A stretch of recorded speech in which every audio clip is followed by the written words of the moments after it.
On this episode of the ATL Box Score, it is Football Friday, but it is our holiday episode before we go on our holiday break. We get into Georgia football with the certainty that Justin Fields is going to transfer. Also, how Kirby Smart stole the show on National Signing Day. Then we have a college football expert himself, Mr. David Berger, is joining the show because we just love talking about college football here on this particular program. Then to get a break from the monotony, we have Choi to the World, where Steve talks about the time he almost died in basic training in the Army. Also, we talk a little bit about recycling too. Then to end the show, we have the quarterback whisperer himself, Sean McAvoy, on the show today to talk about recent quarterback news that happened in college football. This is Football Friday. This is our holiday episode. Enjoy. Guys, I just want to tell you the biggest secret in the Atlanta business community. And I don't know why it's such a big secret, but I use them for all my resources to get my work done to promote my brand. And they are right off of Peachtree Street in Midtown Atlanta. And if you're a small business owner or you're trying to get your foot in the door in the Atlanta area or you work from home, well, you need to check out Spaces Midtown East. And you're probably like, what Spaces? Well, Spaces is one of the premier brands in the co-working industry. And yes, the co-working industry has come up in the past couple of years. And I tell you, guys, I got to tell you this. If you're looking for office space, if you're looking for a place to do work and you're tired of coffee shops, you're tired of working out of your house, you need to check out Spaces Midtown. Yes, there's other attractive brands out there, and trust me, I've been part of them. Spaces is above the rest. And here to tell you more about Spaces Midtown, I actually have one of the managers there who's managed a lot of different centers, even with the Regis brand. But Steve is going to tell you more about, we have Steve Choi going to tell you more about Spaces Midtown. Hey, Alex, thanks for that awesome introduction and that great compliment. What's great about you, Alex, is that you have truly used other providers out there, and I love that we continue to earn your business every time. Love seeing you and ATL Box Score here utilizing our space. So Space is a place where we invite people to work, meet, and connect with other like-minded individuals. We've designed our spaces to help promote creativity as well as networking and just innovative work styles. We have 8,000 square feet of collaborative space on our first floor at our Spaces Midtown East Center. And then we have about 40,000 square feet of private office space of various sizes on our second floor. So come on out, take a free test drive. If you mention Alex or ATL Box Score, we'll give you 5 days for free to come in and check it out for yourself to see what you think of Spaces. Well, thank you, Steve. Thank you for those kind words. As always, love working with you and your friendly staff here at Spaces Midtown East. To find out more information, they are just a block north from the Fox Theater. If you've been to the Fox recently, you probably parked in their parking garage. But if you want more information, if you're interested in Spaces, I'm going to put the link to their website in the show description. Check out Spaces Midtown East.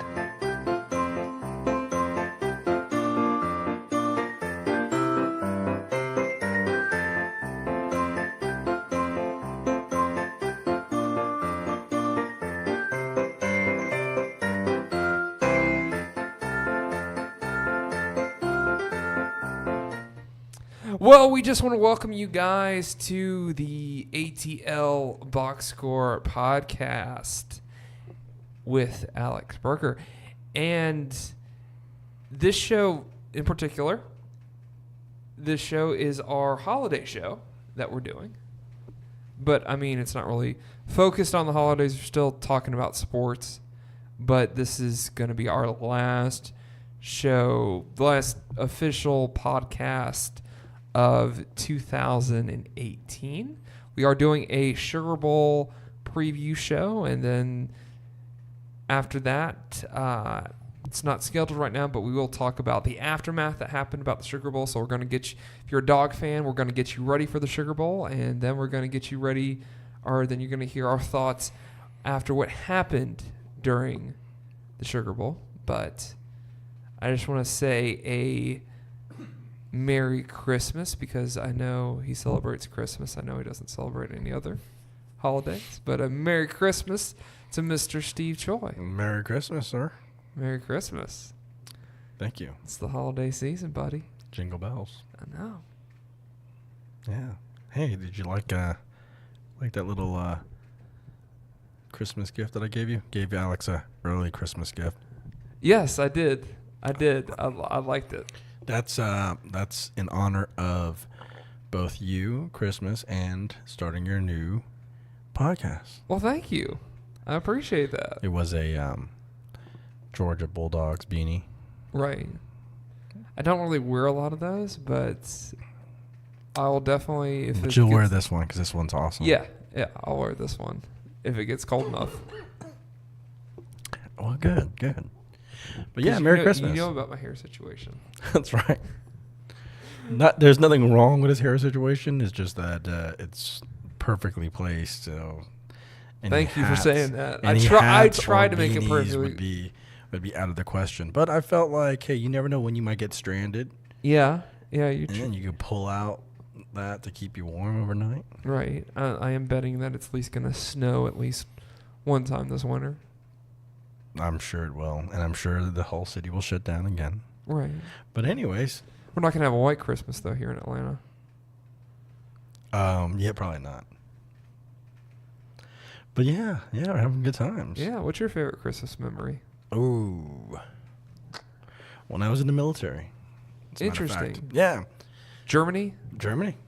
It was snowing. Well, you know what's cool about being in the military is the camaraderie, because everybody's in the same boat. So we're all over in Germany. We're all without family, and we're all sort of missing home. But we have each other, and we have Christmas, and we know how to have fun. You put 50 young guys between the ages of 18 and 22 in a barracks/dorm room area and supply them with nothing but alcohol and food, and then just, it's a good Christmas. I'm not going to elaborate on that, but it's a good Christmas.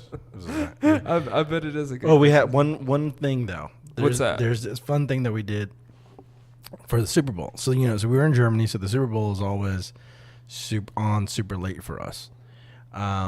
So the thing that we do, we would have a Super Bowl party, and the Super Bowl, what we call Super Bowl, is every room. So there's a barracks, and the barracks have about, let's just call it 20 rooms on the first floor, 20 rooms on the second floor. And the Super Bowl is every room has to buy a specific drink, and contestants would have to go through each room and take a shot or a drink of whatever's in that room and make it all the way from the first floor and then to the second floor, and whoever's still standing wins the Super Bowl. So pretty much by the end of it, you can't feel your legs. Let's just put it this way. I was done at the front door. Wow. No, I actually did not compete, but the guys that competed, you're just like, oh, man, this is crazy. Wow. Well, actually, we're going to talk about in Choice of the World, the time you almost killed yourself in basic training.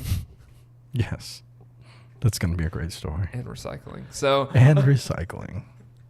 Joy to the world, hey. Yeah, that'll be in the middle of our podcast. We are having David Berger on to talk about bowls and bowl season, all the bowl matchups that he thinks are cool. And then we have Sean McAvoy on with talking about Justin Fields and the situation going on with that in particular, and Dwayne Haskins. We get his thoughts on all that drama, quarterback drama that happened this week. Also, too, we get his. We try to find out if Sean actually touched or trained or was in a camp with the newest quarterback that Georgia's going to be adding to their roster. Nice. So even though this is our Christmas show, we still have a lot of sports talk to go around. What's your favorite Christmas memory?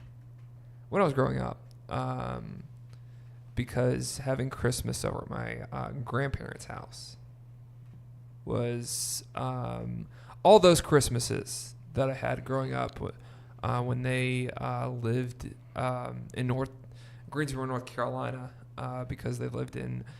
Now I'm gonna sound a little hoity-toity, but they actually grew up in. They lived in a country club, and Nice. they were retired in a country club. They had a their second floor had 3 to 4 bedrooms. Is this the infamous Christmas room? Is this where that resides? Yes, because the bottom of the house had a pretty decent sized kitchen, and you had a sunroom, a living room, and you had a dining room, and then you had another living room, which we like to call the Christmas room. Because no one ended up, like, it was like a study type of thing, but no one ended up there. That's where they always put the Christmas tree, and that's where we would have Christmas. Oh, wow. Well, we would open up presents and stuff right Oh, there. wow. So what we would do in our 1-bedroom apartment is watch the Yule log on TV. You would you would watch that? Anyway, so yeah, well, hey, that's a great memory, buddy. She had some good. She had some great Christmases. We did, and they're all on Did tape. you guys do too. like snow fights and stuff like that? I didn't snow up in North Carolina. It just got really cold. Because I somehow the images that's conjuring up for me are snow fights and chestnuts roasting on an open fire. We would go after Christmas. This is between Christmas and New Year's. We would go to dinner one night at the country club when they had fried chicken night. Oh, nice. Hey, make that country club work for you, buddy. I mean, you're paying good money for that country club. My grandfather actually was on the team that helped remodel that that clubhouse. there, Nice, so. nice. Yeah, so while we were watching the Yule log on our black and white television in our 1-bedroom apartment, we would also take turns picking chicken McNuggets. It sounds like fun. That's what it's all about. Is the friends and family that are around you. Right, That's what it's about. right. So yeah, and paying your rent. So So yeah, fun times. fun times. Fun times. We always manage to get to the funnest parts of our lives, like later on in Joy to the World, where I almost lost my life. Right. True. So this, so right now we're actually gonna have David Berger come on the show and give us his spiel on college football, and no, actually we're not doing that right now. Actually, we're gonna talk about Georgia football and the state of Georgia football right now. Nice. Then we're going to have David Berger on. And then Joy to the World, then Sean McAvoy, because this is going to be a long podcast. So, But thanks for being with us. I'm Alex Berger. Steve Choi has joined me in this segment, and this is the ATL box score with Alex Berger.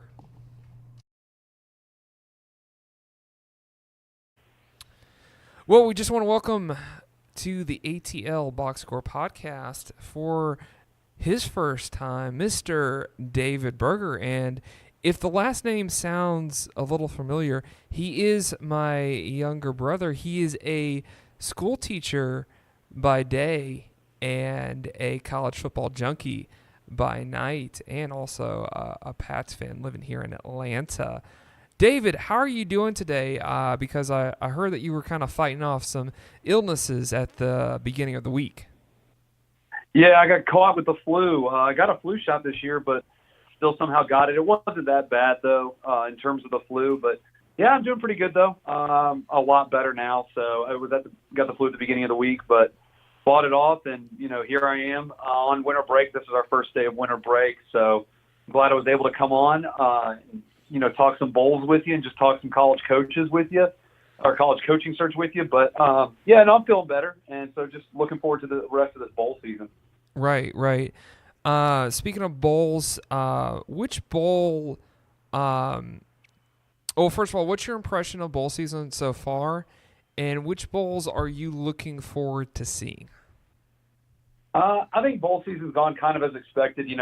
A lot of teams are winning that should be winning.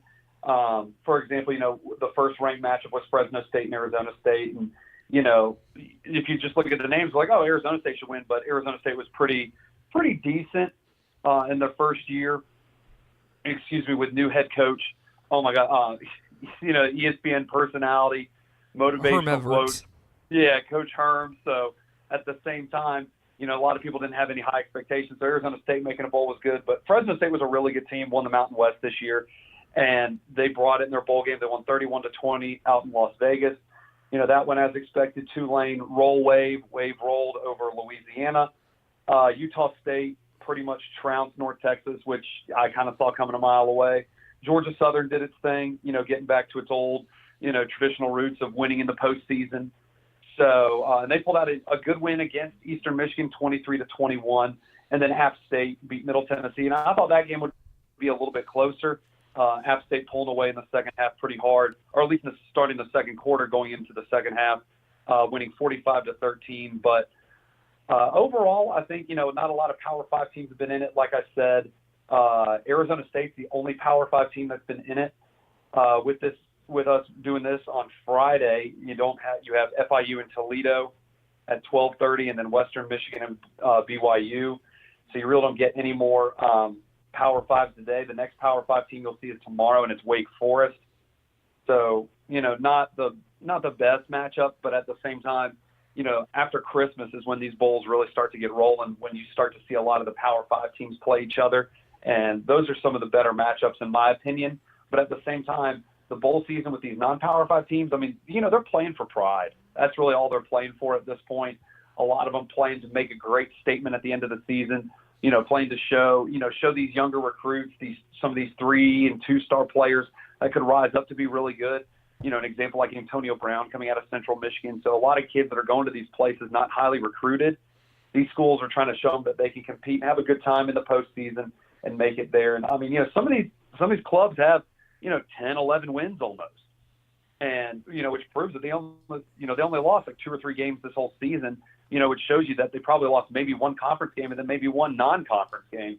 So a lot of these teams can hang in there, and I'm just really looking forward to some of these other matchups coming up. But at the same time, bowl season, as always, providing some good drama, but also providing you some good football entertainment in a midweek, at a night, like on a Wednesday or Tuesday night in the middle of the week. Right. What's your record so far with your predictions? So far, I've only lost 2. I lost last night. I had South Florida. I thought South Florida could do it playing basically at home, playing a home game. I had South Florida too. Yeah, so South Florida, took the L last night. And I had San Diego State for some reason. I don't know, but then Ohio just came in and steamrolled them 27-0. But right now I only have 3 losses, including last night, and I had taken Louisiana to beat Tulane earlier. So I got 3 losses and 6 wins. So I'm 6-3 right now. We're at the same record then, because I'm 6-3 right now. I picked North Texas. I think that was our head-to-head matchup at the beginning.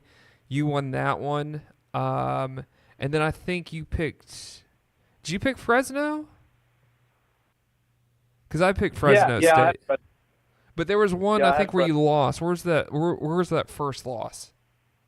You took against me. You had Tulane winning, and I had Louisiana. Okay. And so you got that win, but then I had Utah State, and you had North Texas. Gotcha. Folks, let me just explain what me and David do each bowl season.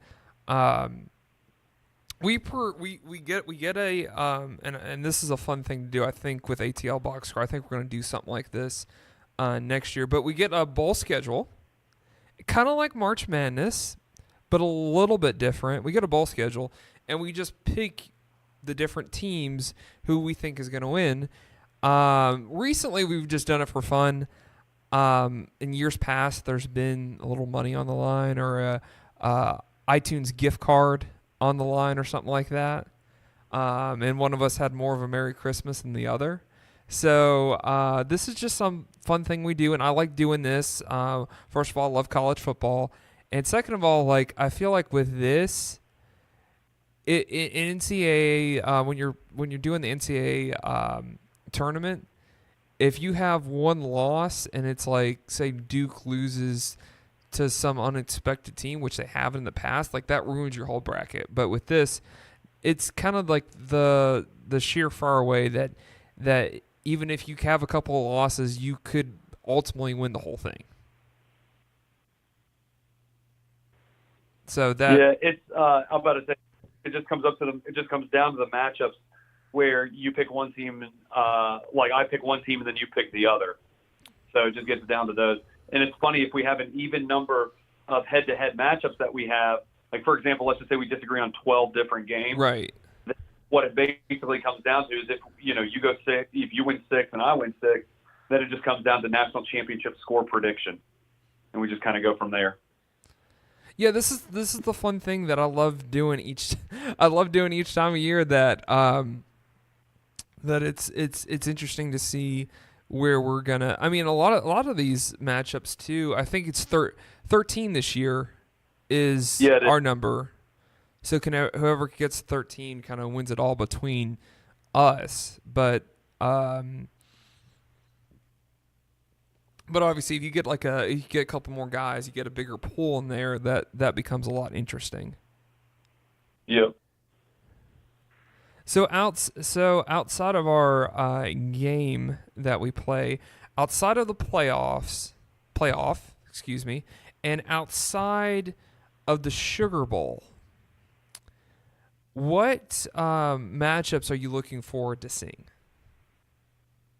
In the bowl season, let's look at, all right, the first one's coming up. It's actually after Christmas, December 26th, the ServPro First Responders Bowl. That's Boston College and Boise. Okay. It's Fresno State. They play, they lost within the last minute. Lost in the last minute of the game. So Boise's coming in off that loss, and Boston College. For Boston College, they had a pretty decent year. They had a really good year. They had, game day was up there for the Clemson game.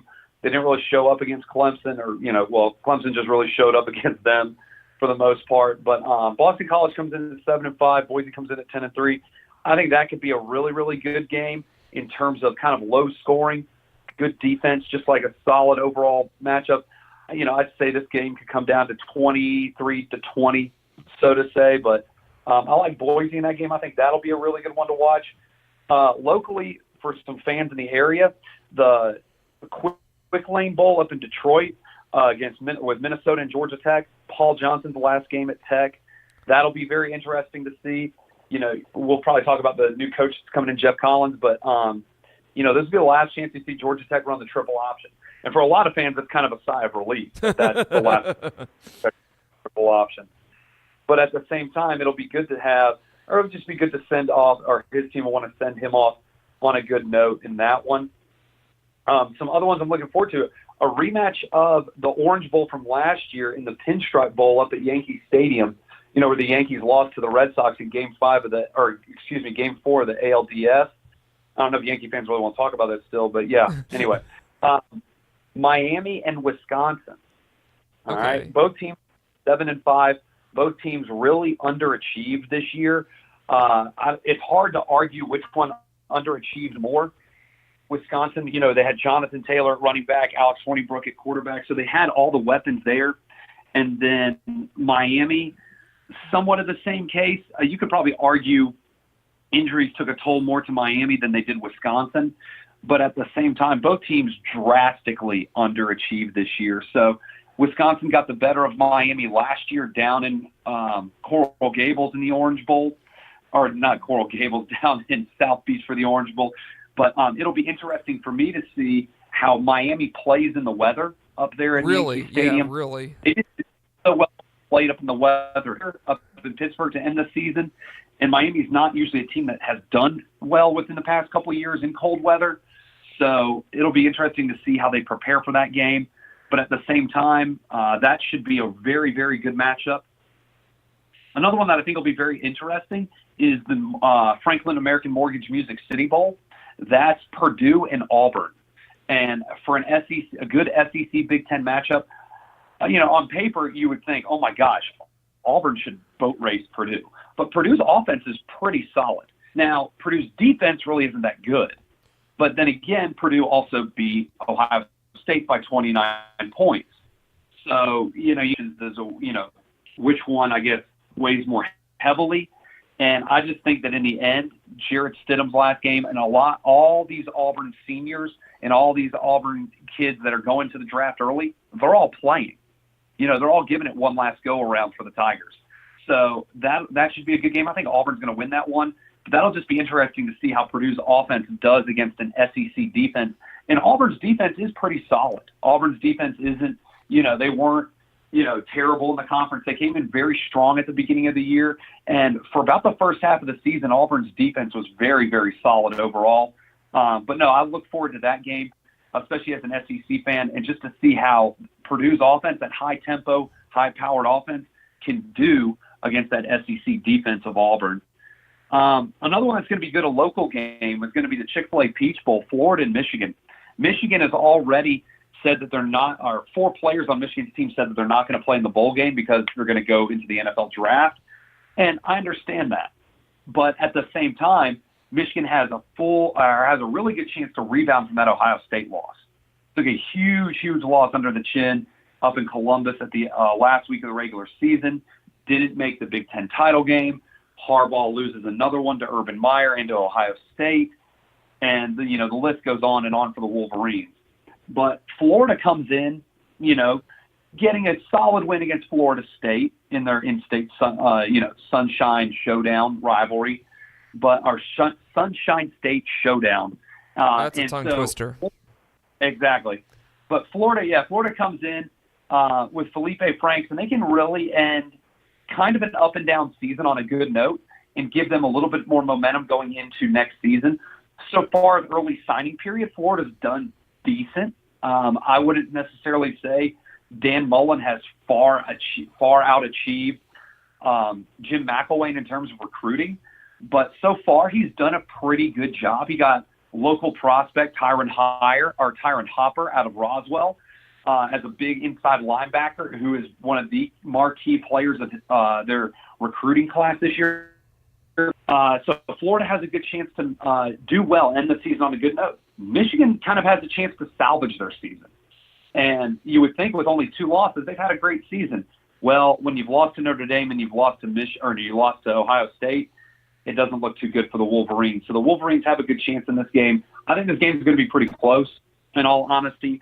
I think it is going to be kind of like a ground and pound game. Both teams use the run to set up the pass. I think Florida's got speed, but for a Big Ten team, Michigan is pretty fast as well. So this game's kind of a toss-up to me. I think it's going to be low scoring like that Boston College-Boise State game I was talking about a couple minutes ago. So my heart wants to go with Michigan because of just the overall talent, but a lot of that talent isn't playing. So I think Florida can win this. I think it can be pretty close. And then as soon as if Florida does win it, you're going to hear the whole hype train of, oh my gosh, Dan Mullen doing so many great things at Florida. We're going to beat Georgia. We're going to go to the SEC championship. We're going to win the national championship. So you're going to hear a bunch of that stuff start up again. But at the same time, Florida and Michigan, that's going to be a really good game. Outside, I was about to say, I was looking at these bowls. I'm like, oh wow, Notre Dame, Clemson. Oh wait, that's one of the playoff games. I'm thinking, We'll get into save that a little bit later. Yeah. But the last I do want to tell you about, or the last two, or actually the last three, they're all on New Year's Day. And these 3 New Year's Day bowls, and I'm just going to give them to you in order of when they'll appear, is the Fiesta Bowl out in Glendale, Arizona, against LSU and UCF. I feel like everybody outside of the city of Orlando, Florida, is rooting for LSU in this one. And I think LSU has a good shot. I also think UCF has a good shot to win it. LSU's not coming into this game like Auburn came into their bowl game against UCF last year. Auburn came in losing to Georgia in the SEC championship. LSU just kind of ended their season in that 7 overtime game against A&M, and I think they're going to come in pretty ticked off that they lost that.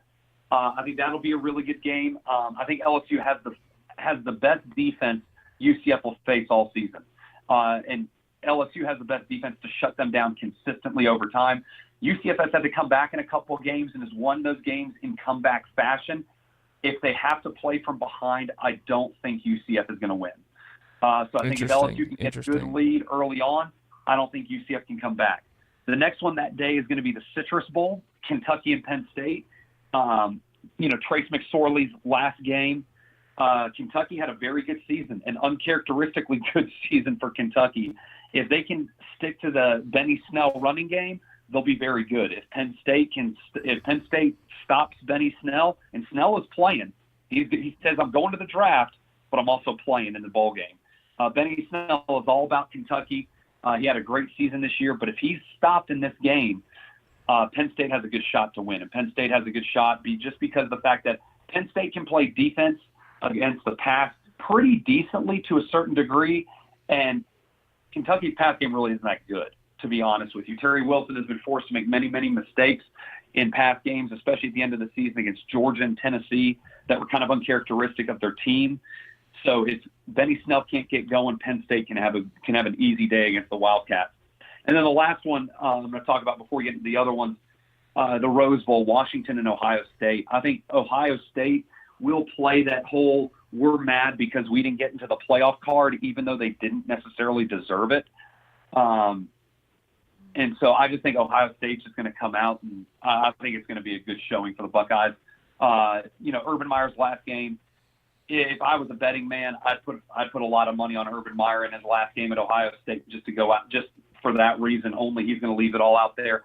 Dwayne Haskins, I think, will show up in that game, and I think he'll show up pretty big, kind of like he did in the Big Ten title game. And then Washington, I just don't think Washington matches up with the speed that Ohio State can put out there on the field at any given time. Washington's a pretty solid team, but, no offense, they're a pretty solid team for the Pac. So I just don't think that they could compete with Ohio for 4 quarters. Washington's been in a lot of close games. In my opinion, too many close games.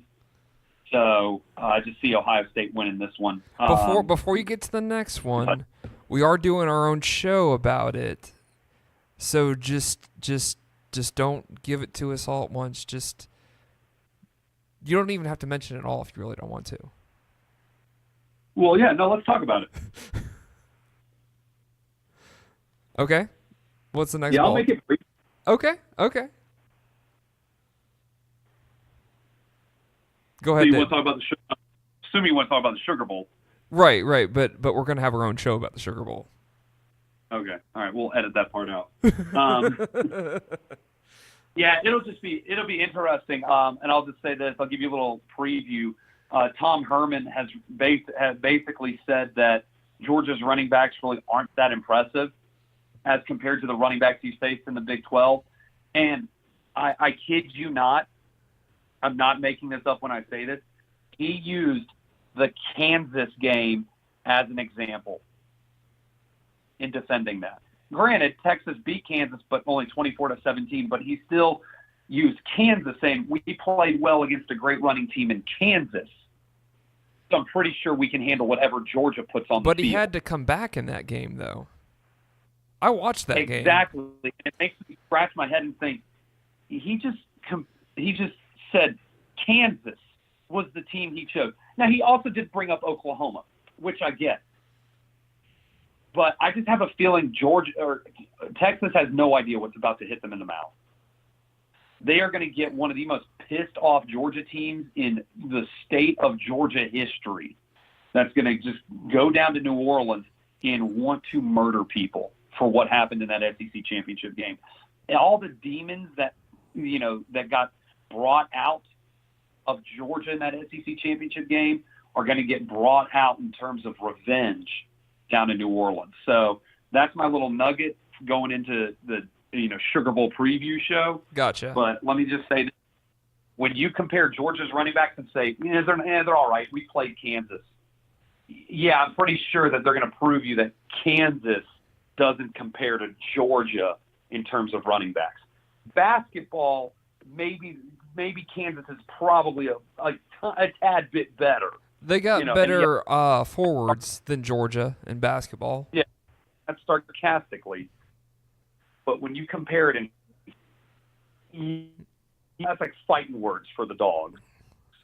Hey, that pretty much is, because that's one of their identities. But let me ask you about a couple other bowls that just stand out to me. I do think it's hilarious, though, that Miami and Wisconsin are going to be playing in New York City, which is kind of like the rematch of the Rose Bowl. But it'll be interesting to see how Miami handles that cold weather. Like you said, I think Coach Rick's going to be busting out the puffy jacket.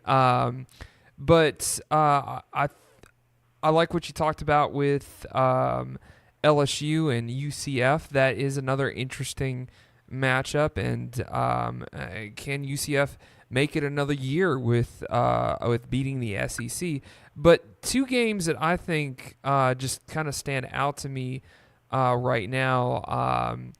I think since Will Greer's going to be out of the West Virginia bowl game against Syracuse, the Camping World Bowl, that'll be an interesting matchup, and Syracuse could probably give them a run for their money, and also to with the Red Box Bowl going with Michigan State and Oregon, and then also I think you're going to have another bowl that's full of offense with the Liberty Bowl with Missouri and Oklahoma State. So what are your thoughts on those bowls? Yeah, well, with West Virginia Syracuse, Will Greer's not playing in it. He's sitting out of it because he's going to the draft this year. So I think that's a great opportunity for Syracuse to cap off their season on a good note. They're nationally ranked. They're 9-3. They have a very, very good defense. And so I think they can, without Will Greer, I think West Virginia is going to struggle a little bit. And I think Syracuse is not the team you want to play without your top quarterback. So that'll be a good bowl just in terms of, I think Syracuse can pull a big upset there. Let me see. Okay, so you want a Red Box Bowl with Michigan State and Oregon. That's going to be a very interesting showing. Justin Herbert, is injured, has been for a couple weeks now, and Michigan State comes in here with a pretty, I wouldn't even say it's convincingly powerful 7-5 record. It's more kind of an awkward 7-5 record. Right. Won some that they barely won against some teams that left you scratching your head, and then they lost some games that you're like, they should have won that one. Right. So I think Oregon's going to do well in this. I think this is a great first step forward in Mario Cristobal's first year in Oregon, and it sets them up for a great year next year, especially in the Pac-12 North. With Washington State and Washington definitely Washington, but Washington State also potentially losing their quarterbacks as well. So a lot of things will be reshuffled in the Pac-12 North. Oregon will stay pretty much consistently the same from this year to next year. So Mario Cristobal has a lot to build on. I think Oregon wins this one. I don't think they win it big. Michigan State has a pretty solid defense, but again, if they show up, they're a pretty solid defense. If they don't show up, you're hit or miss every night. So I think Oregon will do well in that. Just because of consistency purposes, Oregon has shown, I think, consistently they show up more than Michigan State does. And then what was the last one you mentioned? Was it the Gator Bowl, NC State and A&M? I didn't mention NC State and A&M, but that's that'll be an interesting matchup too. So yeah, let me get. It was Sorry also about that. Yeah. Oklahoma State and Missouri. That just seems like it's going to be the offensive bowl in Memphis. Oh no, it will be. I think this one could be one of those like 45-38 games. This is one of the what day is this on? This is on the 31st. So New Year's Eve at 3:45, you're going to get the AutoZone Liberty Bowl, and that thing just may end up in another shootout. It could be, but at the same time, what I think wins this game for Missouri is the fact that their defense is just better than Oklahoma State's. So that could be like 74 to 70, right? I'm sorry? So that game could end up being 74 to 70, right? Yeah, I don't know if it'd be like, like that A&M LSU game, but I think this thing could become pretty wild here if they're not careful. But again, what's going to keep, it's just big defense. And Oklahoma State, again, was just another Big 10 or Big 12 team that won some games they shouldn't have. Some games they should have and lost some games they should have. Like it's 6-6.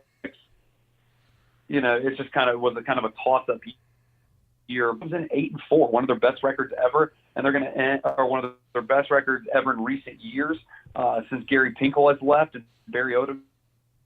So he's got a good chance. Barry Odom does. Their senior quarterback Drew Lock can go out on a very good note and get a good bowl win and cap off a really solid year for the Tigers in Columbia. So I look for another SEC win in the Liberty Bowl. But at first, when you said state, I kept thinking, I scrolled down and I was like looking at NC State and A&M. But that Gator Bowl should be interesting. It's interesting. The Gator Bowl is going to be at night on New Year's Eve. Interesting. 7:30 at night. I think it's very interesting. But A&M's offense I think should roll in this game. I think they should be all right. But at the same time, can they close the deal?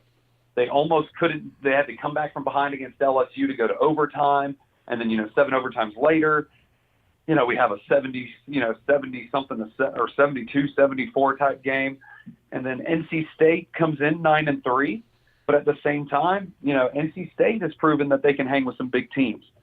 So, this will be a very interesting game. If A&M gets up early, they have to stay up. They cannot let NC State come back. But if NC State can hold them in the beginning and kind of, contain A&M, that could be a kind of a low-scoring game, and that could be a really close game. If we're not careful, and knowing A&M, who knows, that may go into 2019 if we're not careful. That seems like that'll be fan-wise, because I think it's interesting. ESPN's putting the No Fan Bowl in the primetime slots. But both teams are way far away from the Jacksonville market, so maybe they might get a decent showing finally there in Jacksonville. Speaking of prime time, I just want to touch on, I don't want to go too much into this, but I just want to touch on just your thoughts on the playoff, and we're going to talk about that more in the Sugar Bowl preview show on the podcast. But what's your thoughts on the two matchups with the playoff with Clemson, Notre Dame, and Oklahoma, Alabama? All right, I'll give you an interesting nugget for each one. The first one, the Cotton Bowl, 4 o'clock on New Year, or on the 20th. Notre Dame, Clemson. I think Clemson is the hardest team Notre Dame will play this season, and Clemson will play this season. Each other the best games they've had. I think in terms of both these games, this will be the lower scoring of the two.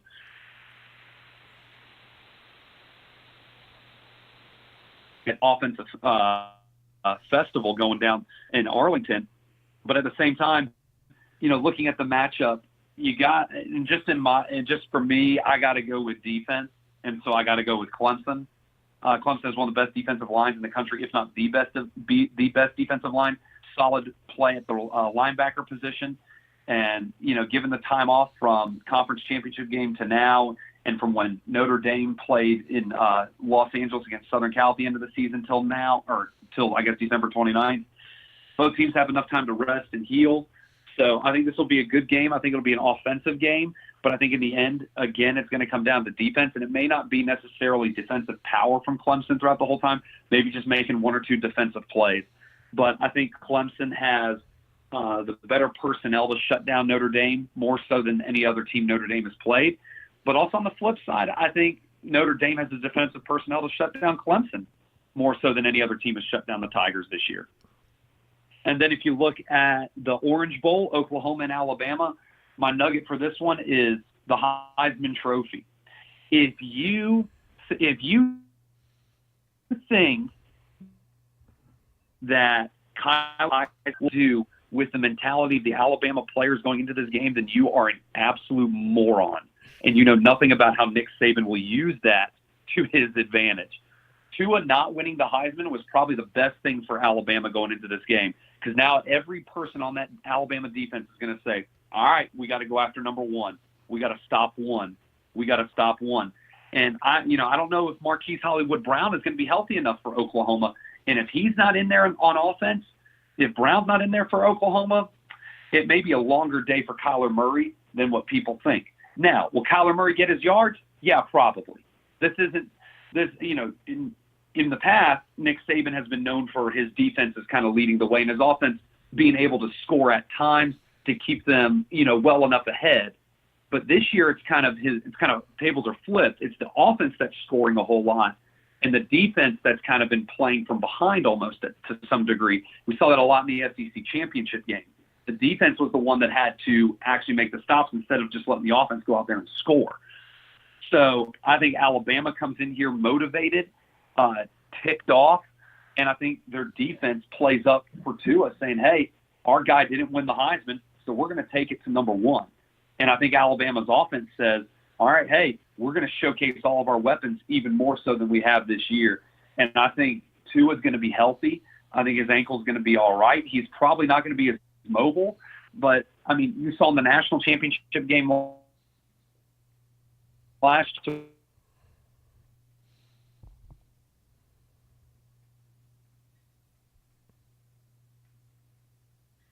So I think with the weapons that Alabama has and the defense that Oklahoma does not have and the Alabama weapons they have, I just see Alabama rolling hard in that one. So, I mean, I see them winning by at least and at touchdowns. Gotcha. Well, on the Sugar Bowl preview show, we'll get your predictions on who you think's going to be in the national championship. But right now, I just want to switch gears from bowls to new coaching hires. Okay. I found an article by Tom Fornelli from CBS Sports giving his thought. Fornelli. Thank you for that. I misread that. Tom Fornelli, and he gives a list of what he thinks. We're not going to go through all of these coaching hires, but first I want to start off, since I said that David is a teacher, so we're going to kind of play a game of David giving his grades out to these particular schools on this coaching hires. Just for time restraints, just give us a grade and tell us like a sentence on what you think. Sounds good. Cool. So let's start off with the Temple hire with Matty Diaz, the former defensive coordinator from Miami. Yeah, I think Manny Diaz, he's needed a coaching job for a head coaching job, or deserved one for a while. I think he'll bring a lot of fire to Temple after Jeff Collins left. Everybody loved Collins up in Philadelphia. So I give that Manny Diaz hire probably about a B+.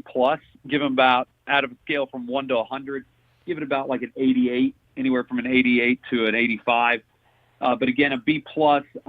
Again, Manny will bring in a little bit consistency coming in from Jeff Collins. A lot of fire into that program and keep the consistency that Collins had at Temple, keep that train going. Well, there you go. Speaking of Collins, he's the next guy up for Georgia Tech. What do you give Georgia Tech for this hire? I'm going to go with just a B right now, and I only say that because he did all right at Temple, but then again, it's hard to do really well at Temple. So I'm going to give him a B. So I'm going to give him anywhere from between an 80 to an 85. Collins is a Tech grad, so he knows the area. He knows what it's like to coach and play here in Atlanta and in this hotbed of recruiting. But the only thing against him is his first year may be kind of rocky just because he's going to have to basically totally rebuild Tech from the ground up after Paul Johnson is triple option team, because the offense that Collins will run is pretty much the antithesis and complete opposite of the triple option. Right. So with that said, there may be a little bit of a lag in terms of on-field production for a year or so. But I think so far it was like, Tech went out there and got a good coach, got a solid guy that knows the system, and again, knows Atlanta really well. So that benefits them a lot. So I'm going to give it about a B. I'm going to give Tech about a B. Obviously not a big Tech fan, but at the same time, did a pretty good job on that one. Okay, well, they gave him a B+. Yeah. Moving on to Liberty. Cornelius is a nicer guy than me. Moving on to Liberty of all schools, hiring Hugh Freeze. And it's interesting, a Christian school hiring Hugh Freeze. Yeah, with the awkward sketchiness of this whole situation, when I saw Liberty of all, which is basically one of the foundational Christian colleges in America, it was kind of surprising. But at the same time, I'm like, Hugh Freeze is a good coach, but then again, he did so much shady recruiting.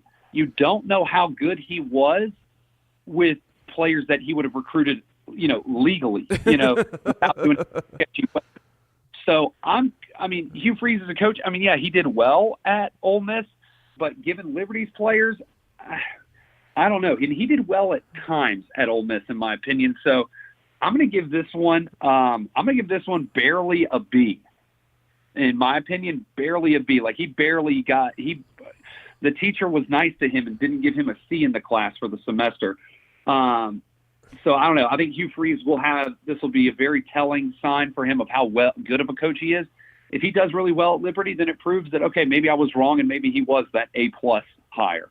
But for right now, I just don't see how this is amazing. Yes, it's a big name for Liberty, but at the same time, he's got a lot to build on, and obviously bringing people to Liberty, he's not going to be, he can't be given the bag of money to 5-star recruits to come to Liberty, or else everybody's going to get very suspicious yet again. And also, this isn't the place to have multiple cell phone accounts at either because of its Christian background. So, Ooh. Hugh Freeze, awkward hire in my opinion. He's kind of the awkward hire of the year so far. I give it about barely a B, so I give him about an 80 in that class. Well, CBS Sports disagrees with you and gives him an A. Yeah. Well, CBS probably disagrees about a couple other things too. So, moving on to your guy, and I know you're sad to see him leave. Colorado hires Mel Tucker. You see, Coach Tucker, he had some experience as like an NFL interim head coach, which I found out when I was reading about his coaching career when he left Georgia. And Colorado, I think, is a very good fit for him. It's a very good place for him to start. Colorado's expectations are not national championship or bust like they are at most SEC schools. But at the same time, Colorado has a very good football history and tradition. Having been there for a game a couple years ago, it's very interesting to see Pac-12 football compared to SEC football. And I think Mel Tucker is a great fit at Colorado. I'm going to give him about a B+ in my opinion. As a hire, new college football head coach, but he does have interim head coaching experience. So it's kind of, he's kind of like a little hidden gem that they found out there. And especially coming from Kirby Smart's team, this guy coaches with fire, coaches with passion. In talking to Coach Tucker 2 years ago when he was still at Georgia after their first year, this is in the off season before the 2017 season, he's all about his players. He's all about, just the guys on the team, building that camaraderie and being there for his guys. A defensive-minded coach, he's going to have to get a good offensive coordinator, but Mel Tucker's a very smart guy, and I know he'll do that. And Colorado's a very attractive place to live. It's a very attractive place to coach. It's a very easier, more calming environment than if he was thrown into the waters at a hostile SEC place. So I think this is great for Mel Tucker. I think he will be a good head coach. I could possibly see him in a couple years after doing well at Colorado, maybe moving back to the SEC eventually or back to the East Coast. But for right now, Mel Tucker, I give this a B+ higher for Colorado. Good job by the Buffs. They get about an 88 in the class, looking to almost get that A. Mm-hmm. Well, just because this school had big headlines this past year. I just want to get your quick opinion on Maryland's new head coach, Mike Locksley. I might have said that last name wrong. No, you're good. Yeah, Mike Locksley. It's about to say, yeah, with everything Maryland has gone through, they needed to get rid of DJ Durkin. And in my opinion, they should have gotten rid of him in August, but that's either here nor there. Maryland has to jump through. And what's interesting, Maryland being so close to D.C., they jump through a lot of political hoops. You laugh, but it's not. I mean, it's true. A lot of politics go into Maryland sports, and with being as close to D.C. and so close to, all the congressional committees, and with what happened at Maryland, I'm surprised it wasn't as played out as it was. But anyway, that's just either here nor there. It's kind of my political spin to it. But Mike Locksley, he'll bring in, I guess, just some needed oomph into the program, I guess is the best way to say it. And Mike Locksley's a fiery guy, but he's a good guy. Good guy, knows the offense really well, has done a really good job as an OC, so it'd be good to see him as a head coach here in Maryland and in the Big Ten. Again, Maryland has, kind of like Colorado, expectations, but not grand expectations like your Ohio States and your Michigans of the Big Ten. But I think Mike Locksley, give him a couple of years, he can do well. As for Maryland in this hire, I agree with Fornelli. I'm going to give it about a B as well. I'm going to give it a low B, though. I'm going to give it about a B minus, so anywhere from like an 80 to an 83, just because I was like, Maryland probably could have brought in somebody with a little bit more experience. But if they're going to go for the coordinator, Locksley's about as solid experience as it gets for a coordinator. So I give it about a B minus. And because it's Maryland, it's going to take them a little while to get back into that, back into the groove of being a good power team in the Big Ten. Well, speaking of Big Ten, Ohio State, Ryan Day, your thoughts on him?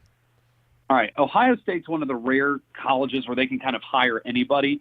Ohio State, Notre Dame, USC, Alabama, any of those guys, when any of those teams need a new head coach, they can literally get anybody they want. I'm surprised Ohio State went so fast as to move to Ryan Day. Yeah, he went 3-0 in the interim when he was the interim head coach when Urban Meyer wasn't there. So it kind of makes me think, I wonder if this is just like a stepping stone into they will eventually, within the next 2 years, reach out and actually look for another head coach like they did when they had their interim a couple of years ago before they got Urban Meyer, when Jim Tressel was relieved of his duties at Ohio State. So with Ryan Day coming in, it's just kind of hard to think that this was the best decision for them. Again, they could have gotten anybody. Literally, they probably could have literally talked to like Nick Saban, Tom Herman, Kirby Smart. You name it. They could have talked to them, and those guys would have considered going up to Ohio State. But for the most part, I just don't. For the Buckeyes, I don't think this is good. This may also be a sign that their AD Gene Smith may not be. That whole situation with Urban Meyer in the offseason. So I actually give this. I kind of agree with Tom Fornelli. I'm going to make it lower. I'm going to give them a C minus. I think they're barely passing on this. Wow. Ryan Day did well when he was an interim head coach, but yeah, no, I think this is around like a 70 to a 73. This isn't the best hire that Ohio State can do, and I don't know why they didn't take longer to decide this. I don't know why I guess for continuity reasons I can see that, but other than that, bringing in a new head coach, I just don't get why they didn't try to look for someone else or try to look outside of Columbus. So it just, I don't know. It's not the best in my opinion, but we'll see. Let's talk about Louisville just real quick. Scott Satterfield. Yeah, Scott Satterfield. He did very well at Appalachian. Very, very good coach up in Boone, North Carolina. Bobby Petrino in his last 2 years was an utter disaster at Louisville. He had Lamar Jackson, a Heisman Trophy winner, first-round draft pick quarterback, now playing with the Baltimore Ravens. He had Lamar Jackson and still only won 6 to 7 games last year. That showed you that Petrino was going to struggle, and they only won 2 games this year. So Louisville needed somebody. I think Satterfield gives them a good shot in the arm and kind of can bring them back to relevance in the ACC. I don't know how well he will do, But if it's any I guess, any oh man, I'm losing my word. If there's any cause to think that his success at Appalachian will lead to his success at Louisville, then he should be pretty decent. This coaching hire, Louisville's not a school like Ohio State where they can get anybody they wanted. They needed somebody that came from a smaller school that did really well there to try to build up their program slowly but surely, and I think Scott Satterfield will. So my grade on this, I agree with Fornelli as an A. I mean, they really hit it on this one. So Louisville did a really good job. What's your thoughts on Mack Brown going to North Carolina? What would you give him? What grade would you give him? God, I don't. Alex, I saw it, and it was almost kind of like, okay, North Carolina really went after Mack Brown again. I'm like, this dude retired once for a reason. Like, how long is this? Like, what's this process going to be? And this kind of, to me, almost kind of showed you that North Carolina really doesn't care as much about football as they do about basketball. But granted, their basketball coach is, he's pretty old as well, Roy Williams. But again, Roy Williams is really good. Mack Brown, kind of wasn't the best Mack Brown that he was at his last 3 to 4 years at Texas. So, yeah, you don't know which one you're going to get. Yeah, I think Mack Brown, he'll be all right. I don't think this is, though, for long-term purposes, I think this was a stupid decision to bring in a guy who has already been retired once, who probably will retire within 5 years, maybe less, to coach at a high-profile school like North Carolina in the ACC. I just don't think it. Fornelli gives it a D, and I kind of I don't think this. I mean, this is a pretty crappy coaching hire. I mean, Mack Brown's a great guy. Don't get me wrong; he's a nice guy, but I just don't think he's the guy for North Carolina. I think they could have at least searched out and found somebody, not with more experience, but that's a little bit younger, not maybe doesn't have the potential to retire soon. And, I don't know, this just screams to me that Carolina does not care about their football program. Like, to me, it just says that they just kind of settled on something that they thought would be cool to appease the fans because he was really well liked in Chapel Hill. Right. And I just think this is just going to bite him in the butt. I just don't think it's going to be that good. And I think Carolina's just going to still be mediocre at football. It reminds me of the Paterno situation at Louisville. But to end out David's grades, coaching grades for 2018, I thought we'd end with two former SEC head coaches. First of all, Jim McElwain gets hired to Central Michigan, and Les Miles gets hired to Kansas. Let's start with the Jim McElwain hire first. Well, Jim McElwain also coached at Colorado State for a year before he came to Florida, and he did very well there. I think McElwain fits at a smaller program. I think Florida was too big for him. And I think that he couldn't just handle, Florida on that grand of a scale. So McElwain to Central Michigan, I think, is great. I give that about an A, just because I think that he can handle a smaller program with smaller expectations and do pretty well there. He did well with Colorado State. And then Les Miles at Kansas, it's almost kind of like the Mack Brown situation, except Les Miles isn't as far from, in terms of time, isn't as far removed from college football as Mack Brown was. And also Les Miles is more understanding of current college football than Mack Brown was. So I just think, though, Kansas needed like a shot in the arm, and they're like, all right, let's get one of the more polarizing head coaches in the past 10 years in college football that isn't coaching. Let's bring him. Okay, Les Miles is available. Perfect. Let's get that guy. And I think it's hard to say how good of a hire it is, because Les Miles did well at LSU and he was very well liked. But at the same time, it was kind of like, he put up marginal numbers every once in a while. So, but for Kansas, that may be right. So I'm going to give it about a B higher for Kansas on that. So about, low 80s. And then with McElwain, about low 90s on their hire. Gotcha. I wonder what the grass tastes like in Kansas, if it's different. Yeah, it probably tastes like Sun Bowl. Probably tastes like what? He's probably gonna be chewing on sunflower seeds and not grass out there in Kansas. Well, there you go. David, it's been fun having you on. Glad we could talk about bowls and new coaching hires, given your end of the semester grades for different college programs. Now, where can we reach you at on social media if we have questions or just want to share our opinions with you? Twitter's the best. D Burger. Yeah, just on Twitter's really good for me. Okay. Well, thank you, David, for coming on the show. Yeah, sure thing, man. All right.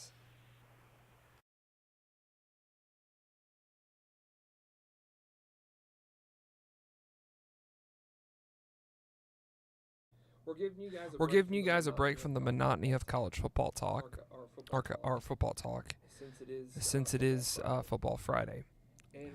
And we thought that in between David and Sean, that we give you a Choi to the world, and especially since it's our holiday, or yeah, I guess holiday would be appropriate name for the show. It's our holiday show, or Christmas show, that we would have a special Choi to the world about Christmas, but it's something a little bit different. And if you're one of those people that does recycling, maybe you want to rethink that a little bit. But I'm going to hand it over to Steve. Steve, this is Steve Choi, ladies and gentlemen, and this is Choi to the Well, world. thank you very much, Alex. So, leave it to me to be the ultimate Debbie Downer of the Christmas season. I watched a recent segment of 60 Minutes, and I saw the most depressing story. And let me kind of set this up, because this is, I think most of your listeners will be like me and kind of surprised, kind of sad. So let me ask you a question, Alex. Do you know, or do you recycle? I do. Things that you're supposed to technically recycle. Like plastics, Plastic. aluminum cans. I don't do Glass, cans. bottles. I don't do glass. So plastic is the majority of what you recycle. Plastic cardboard. Okay. And I'm like you. I'm not like a super recycler. Like, I'll throw things in the trash can. But fully aware of, recycle bins and what recycling is. I always thought that when we recycle things, hence the word recycle, we threw trash and they were later turned into things that were no longer trash.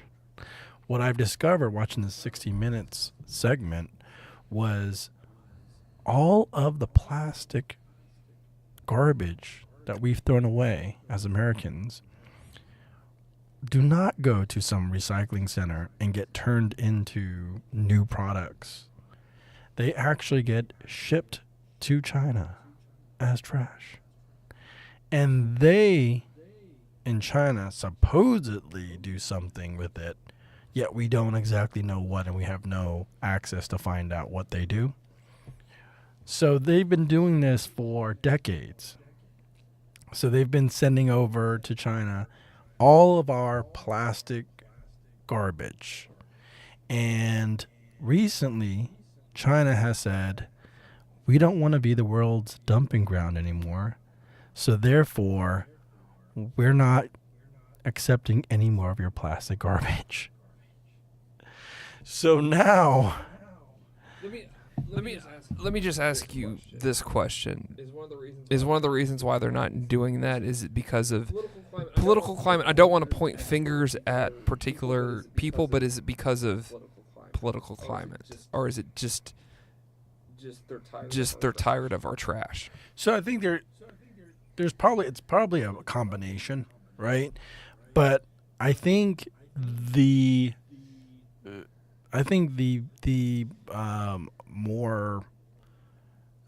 bigger reason is because they can't do anything with that plastic either.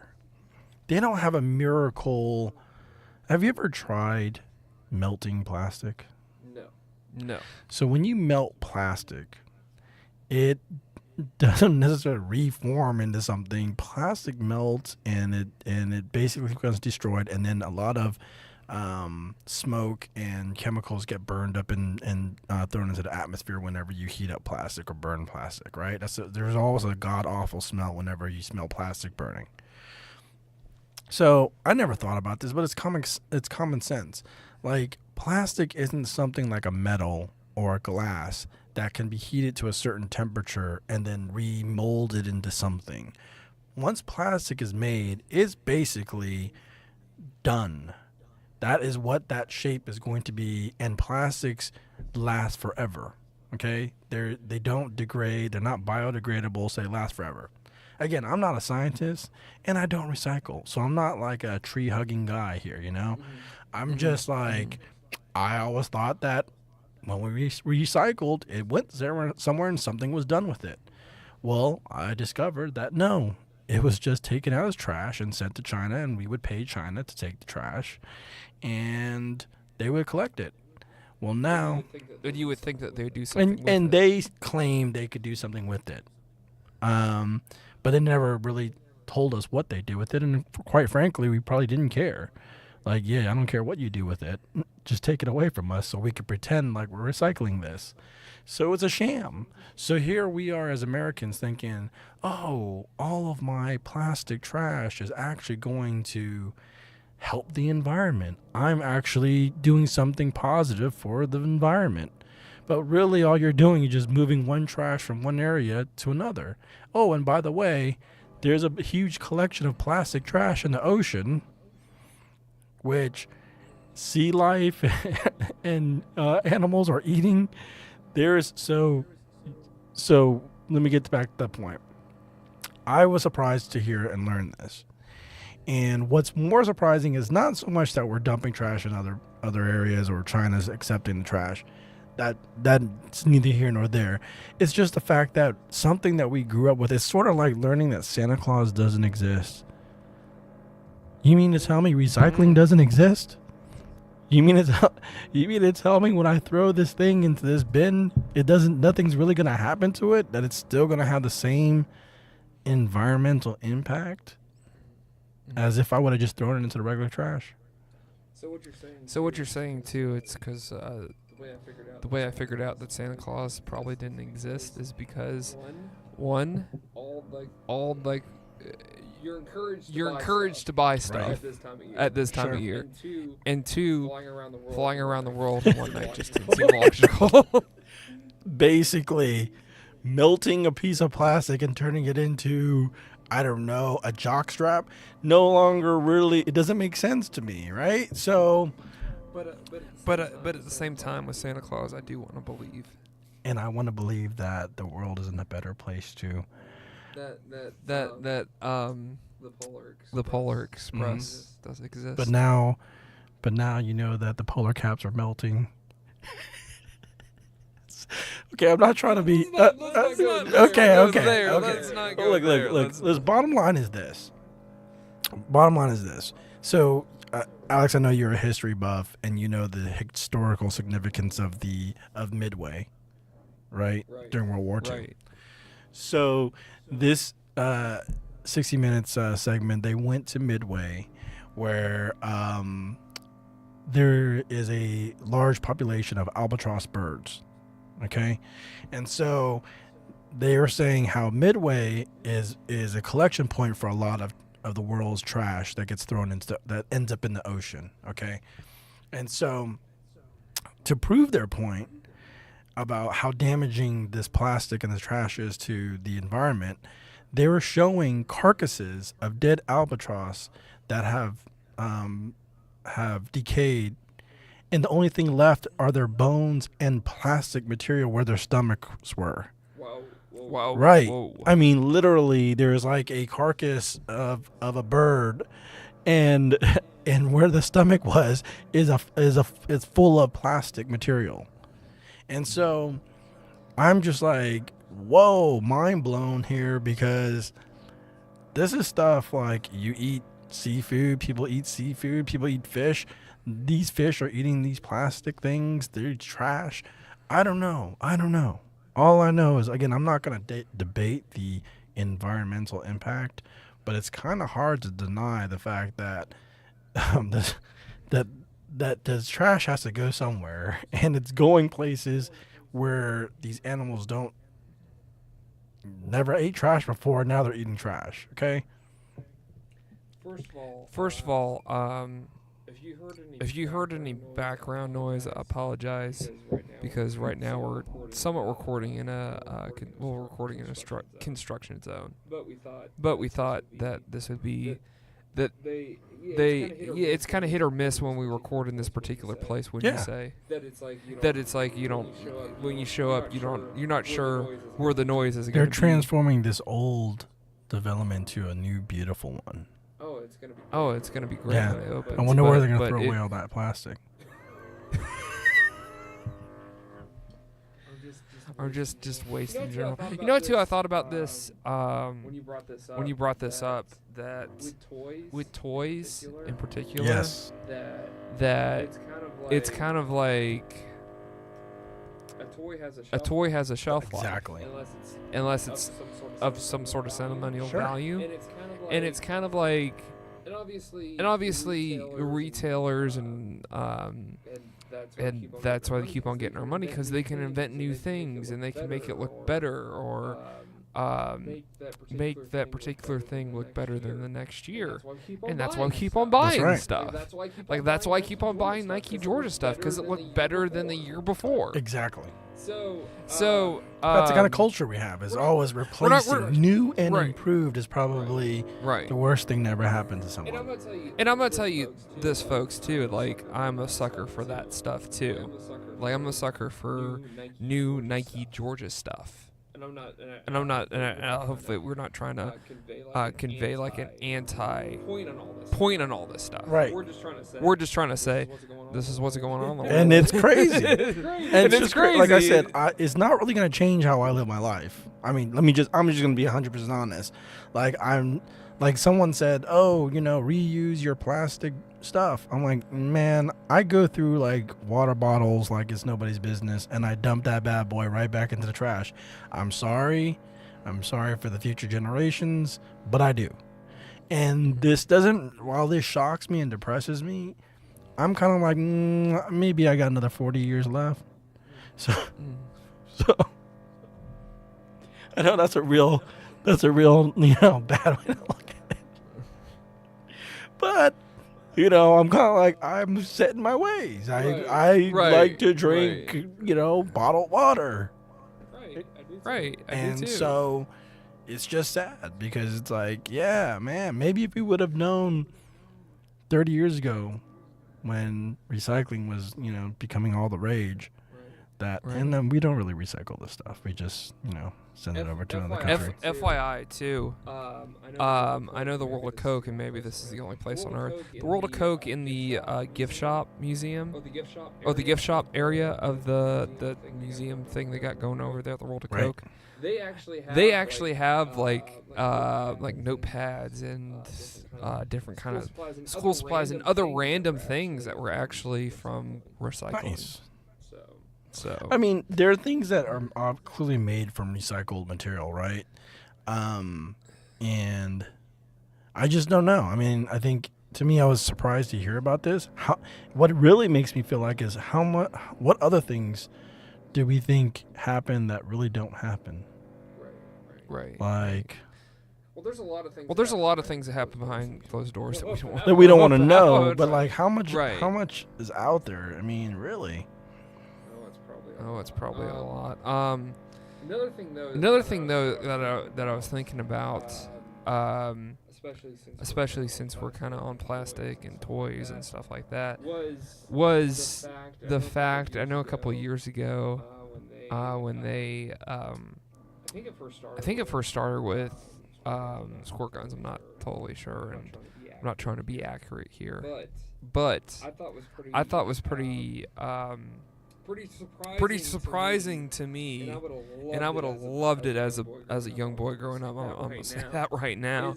Is that at one time, Nerf guns and squirt guns, for a lot of them, if you knew how to operate that squirt gun and you knew how to operate that Nerf gun, then you probably knew how to operate an assault rifle. Basically. When you got to that, When you got to that certain Yeah. age. Let me tell you, I was in the military. And Right, you fired yeah, an absolutely. M16, right? And a grenade launcher. Nice. Pretty cool. Nice. And it ain't rocket science. It really isn't. Oh, it's not that hard. Oh, it's not that hard. Point and shoot. But it's like you have to kind of. I mean, it's not like Minutemen or something like that, but still, I'm assuming there's a Yeah, routine yeah, you it's have not to a go musket through. here where you Right, gotta, right. where you Right, have to, you know, figure out how to shove the thing back. But it's like anything else. It's probably like a lock on your gym locker. Like Once you got it, you got once it. you got it, you got it. Basically. Well, let's put it this way. Yes, sure. There's a specific way to load the ammunition, right? You gotta learn how to do that, and then basically you gotta learn how to pull trigger. Right, and put it around. Right, and put it around in the Well, trigger. Like I mean, it's just not rocket science. Let me just put it this way. I didn't grow up on the farm. I didn't grow up in the country. I didn't grow up with guns abound, unless you consider the neighborhood that I lived in. But I didn't shoot a gun or know anything about guns. Went to the military, got me a sharpshooter badge. Nice. That's how easy it is. That's how easy it is. And threw two grenades. so, it's the one with the leaves on it. Yes, it is. And you know what? I Okay. screwed up with the grenade toss. You know why? And this is a embarrassing fact to admit to on a sports podcast, because they said, throw it like a football. And I'm like, I never thrown a football in my life. I'm screwed here. I'm screwed here. Did you try to throw Well, it no. like Well, so baseball it's then? like this. So first of all, it's a very intimidating situation. You're in this like bunker style thing, and you're not allowed to move. You have to put your hands in your flak jacket, and you can't look around to see what's going on. So 2 by 2, they grab you, they take you to the foxhole area. And then they tell you, this is what you're going to do. You're going to pull the pin. You're going to take a step back. You're going to hold on to the grenade. And then you're going to toss it as hard as you can, but throw it like a football. Okay? And they're telling you this while you're waiting to get up there. And I'm thinking to myself, already. So you had to throw it like a football. So they throw it like football. So I'm sitting here worried. Like, I don't know how to throw a football. I'm kind of, up a hill on this one. So I throw it like a football. First of all, it's not shaped like a football. It's shaped like a ball, like a baseball, smaller. Right. Okay. So I was like, why would I throw this like a football? It doesn't make sense to me. But apparently I didn't throw it far enough. And they looked at me like I was crazy. Oh, so it didn't actually. Glad you didn't it actually didn't go off in the. No, the I play. probably wouldn't be here if that happened. Either that or you're talking to a ghost. But no, I threw it. I threw it as hard as I could. They should have said throw it like a tennis ball. Maybe. I guess they're trying to relate to the masses, but it sounded like someone was about to come through that wall there. Did you hear that? No, but did someone say Kool-Aid? No, there's some sort of thump. Oh, sorry. Well, that's been joy to the world.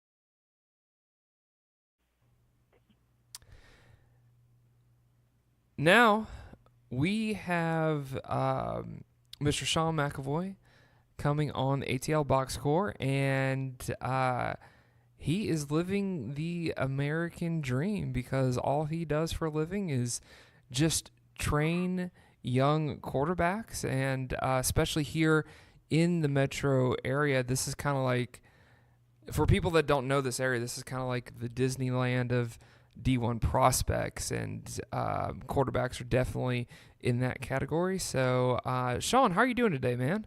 What an intro! I'm great, Alex. I'm doing really well. Getting ready for the holidays and all that stuff, man. How you been? I've been good. Happy Merry Christmas, Happy Holidays. Thank you to you as well. Okay. I know at the beginning of when we first got on, you said you had to get yourself situated, kind of like how Ed Orgeron did during that press conference.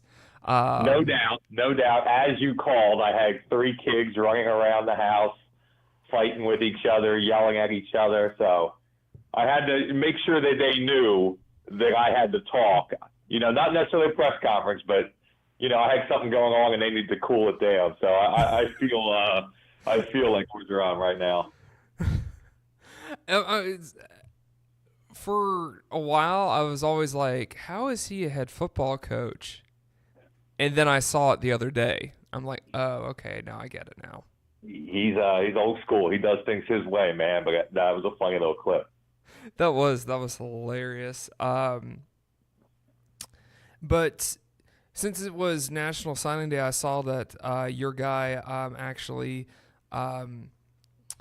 got picked up by Georgia Tech, where he intended to commit, and Georgia Tech re-signed him. So how do you feel about Jordan Yates and his future with the Yellow Jackets? Yeah, just really excited for him. I think it's going to be a good fit. I think he's, for obviously a young quarterback as he's going into a program as a true freshman, it's always difficult to make that transition and be ready to play right away. But, he's just a really good, mature kid and a great leader. And I'm really excited to see what he can do in that Jeff Collins offense. So, yeah, I wasn't sure how it was going to play out with the new coach and, if he was going to look elsewhere, if he was going to want to stay at Georgia Tech. And he went for his official visit last weekend, and that's when he really got a chance to talk with the coach for a while and just really felt good about it and was happy to sign, in the early signing period on Wednesday. Mm-hmm, mm-hmm. Now, let's get to the reason why we brought you on the show. I was actually going to give you a week off from coming on the show, but some major headlines just started happening. With what I wanted to talk to you particularly about is the Justin Fields situation at Georgia, because right now it's looking like he's going to transfer. Nothing official has been said. It's just he's pretty much said that he wants to see his options, see what else is out there. I remember you said, because you trained him over the summer, and you said that he was a very mature young man. This kind of surprises me, kind of what you were talking about, but at the same time, I do understand he thinks he's good enough to play and wants an opportunity to play. So I guess in this day and age, it's an old school thing that usually you stayed wherever you were and just hope for the best for your situation. But nowadays, kids are just transferring left and right to see what kind of opportunities are out there. Yeah, and like I said, I don't think it's as bad of a thing as sometimes people refer to it as a kid being selfish or the kid not being loyal or that type of thing. The reality is, like, you're in a business, and that's what it is, college football, and trying to get yourself, to the next level. And I think it's okay to be self-centered in that standpoint and make the best decision for yourself. People want to paint everybody with the same brush, like, oh, he's scared of competition. He wasn't scared of competition. If he was scared of competition, he wouldn't have went to Georgia. Right. So you go there, that Jake Fromm's there. There's going to be a battle. You're trying to unseat a guy that, took the team to the college football playoff the previous year. So, there's a battle as you go in. And he went and he competed, and, got on the field and tried to help produce for his team. But then, he didn't win the job, And so now you kind of reassess where you are, you reevaluate your options. And, the reality is, I think as he looks forward, he realizes, Jake Fromm's really good. It doesn't seem like anything's going to happen, barring injury, but anything that's going to happen that's probably going to change the dynamic of that quarterback situation next year. It's probably going to be Fields on the field, but it's going to be Fromm as the starter. It seems like that's where they're headed, and that's where Kirby Smart wants to do. And then the next thing is, is Fromm going to be a guy who leaves early? And more people don't think that he will, and that Fromm will be there for 4 years. So now you got to look at that as well, right? Am I going to sit and be the backup for 2 more years? And maybe one of them they can redshirt me and I can save a year, but you're going to have either 1 to 2 years left, 2 more years from now, Right. Or do I go and be the starter probably almost anywhere else in the country? And that's the funny thing is Justin Fields might be the 6th best talented quarterback in the country. He just happens to be behind one of the other top 5, so it's not no slight on Fields' ability. I think he's terrific. Just needs to find a place where he can maybe get on the field and play a little earlier. So be interesting to see what the options are for him. Obviously, the thing that's been teased is him possibly being able to appeal the sit-out rule. He could appeal under kind of the hardship component that the NCAA, kind of the loophole that's out there. And that would make things really interesting. So if he was able to transfer out, be granted his appeal, and be able to play right away and be eligible in 2019, then that could really be a shakeup in the college football landscape. Mm-hmm. That really could. I don't know if he's going to win that battle though. I mean that case though. I don't. It's I think when NCAA was creating all these restrictions, it very rarely did people get granted these exceptions to it. But now, the last couple of years, like look at a guy like Shea Patterson. He basically the one line of that hardship rule is about something outside of your control that caused you to it hurt your ability to play or be successful, and they were able to use that clause with Ole Miss having a band bowl.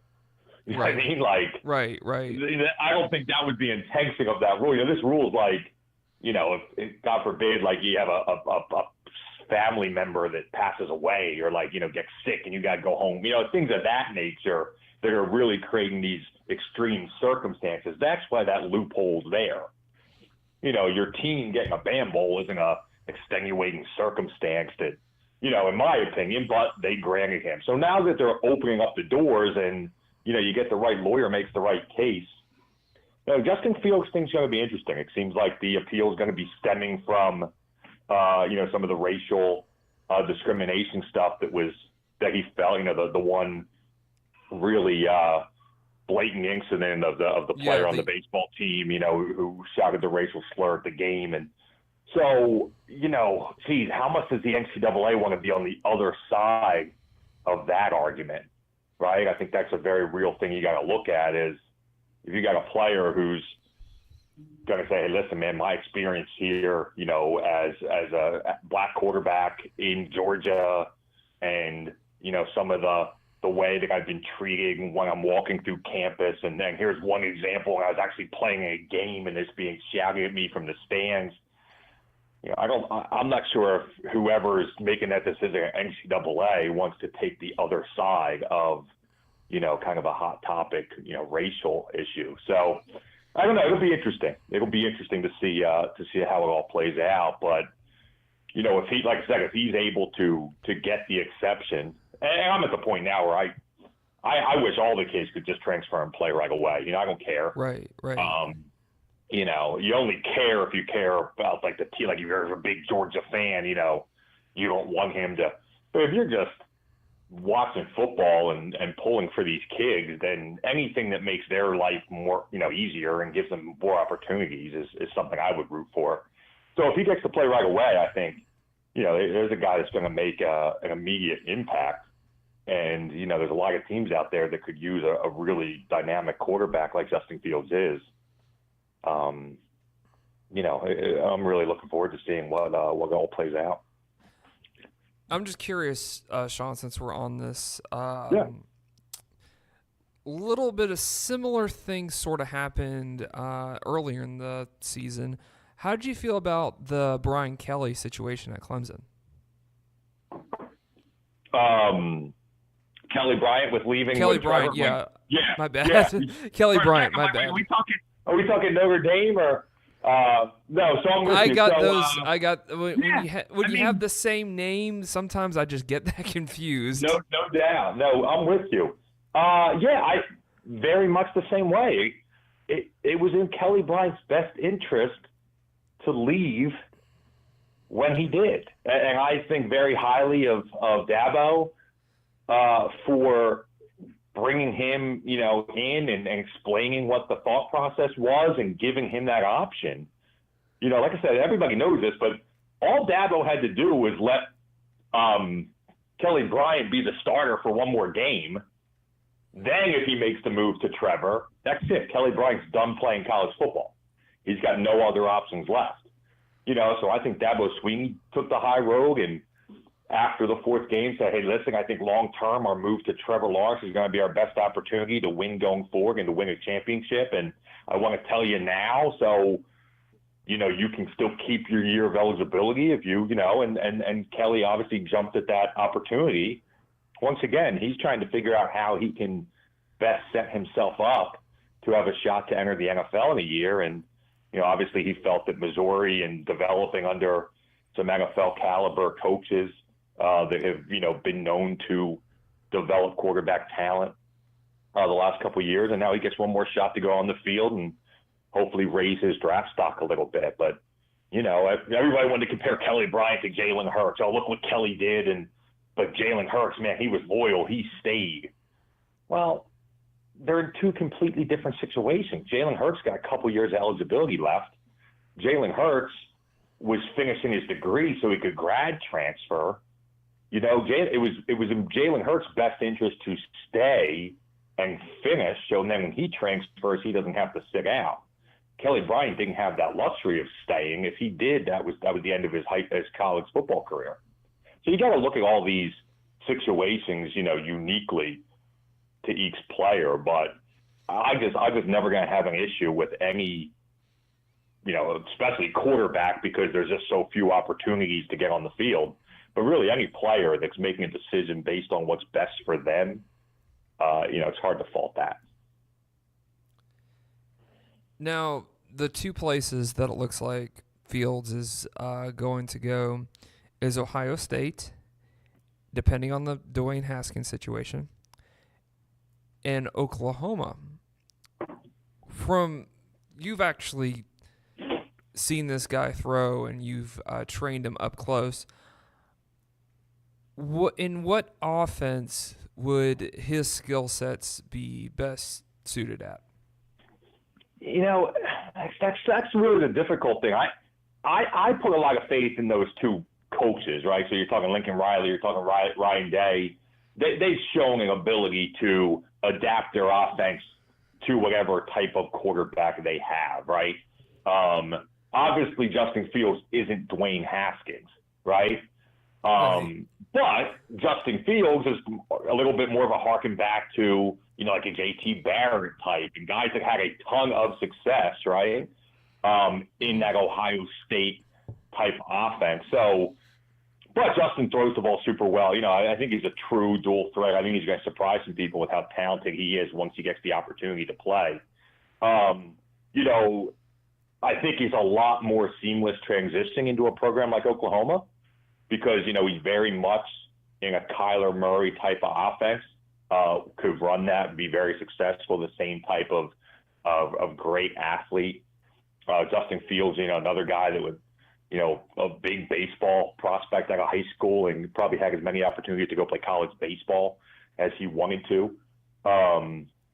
So, I think maybe he goes right to Oklahoma and they don't miss a beat and they run the exact same style of offense. With Ohio State, it would be pull back a little bit from the 50 times a game throwing that they did with Dwayne Haskins, and start to use the quarterback run a little bit more. But man, you're talking about two programs, and assuming that Dwayne Haskins does go to the NFL, you're talking about two programs who, desperately need a quarterback. If they don't get one, then they're looking at, a true freshman starting next year, someone that they just picked up as a recruit, at least in Oklahoma's case with Spencer Rattler.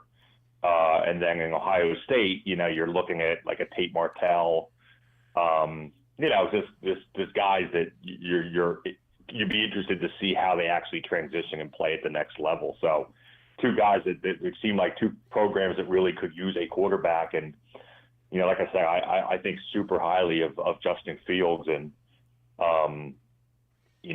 I think he makes those teams right away another championship contender for next year. Just to be clear, let's just be clear because I like transparency. Justin Fields is trying to go into a situation where he can be the starter come August. Exactly. Okay. Yeah, now, I think he probably feels good about his chances of getting the appeal. Mm-hmm. So I think in his mind, he's looking at, okay, what's the best situation for a team that needs a quarterback now? Which is a completely different, thought process than, okay, who needs a quarterback in 2020? Because then you start opening up to teams that already have a guy now, but he's going to graduate next year. And, but yeah, everything I understand, and from what I've read, it seems like he's feeling pretty confident in being granted his appeal. And if that works out for him, then he's going to try and go place next year. Honestly, the interesting piece of that is if he doesn't get the appeal granted, he might just stay at Georgia, quite honestly. And that's something that Kirby Smart's kind of alluded to a little bit in that. Listen, he's announced that he's open to look at transfer, but he's still here. He's still going to play in the Sugar Bowl. And we're going to try hard to continue to convince him that this is the best opportunity for him going forward. Mm-hmm. So it'll really be, interesting over these next few weeks to see what all happens.